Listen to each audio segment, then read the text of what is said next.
In today's video, I'm going to teach you how to check for updates in Microsoft Outlook. Keeping Outlook updated is important because updates can improve performance, fix bugs, and add security patches that help protect your account and your device. If Outlook has been acting a little slow, or if you just want to make sure you're using the latest version, this is a simple process you can do in just a moment. To begin, open Microsoft Outlook on your computer and wait for the program to fully load. Once you're on the main Outlook screen, look toward the top left area of the window and click on File. This will take you to Outlook's Account and Settings area, where you can manage information about your app and subscription.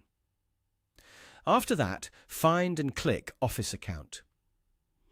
In some versions, this section may show details about your Microsoft Office installation, including product information and update settings. This is the area you need if you want to manually check whether a newer version of Outlook is available. Once you're in Office Account, look for the button labelled Update Options and click it.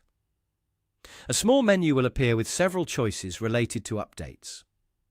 From there, select Update Now. This tells Microsoft Office to immediately check for the latest available updates and begin installing them if anything new is found. After clicking Update Now, give the process a little time to complete.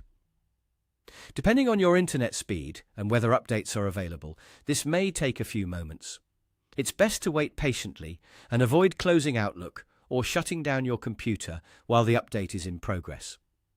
Let the installation finish completely so everything updates properly. If no updates are available, Outlook will usually let you know that you're already up to date. If updates are found, the program may download and install them automatically. In some cases, you might be asked to restart Outlook after the update is finished, so keep that in mind. And that's all you need to do.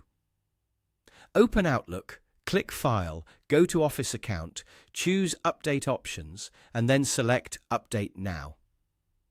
It's a quick and useful habit that can help keep Microsoft Outlook running smoothly and securely. Thanks for watching, and I'll see you in the next video.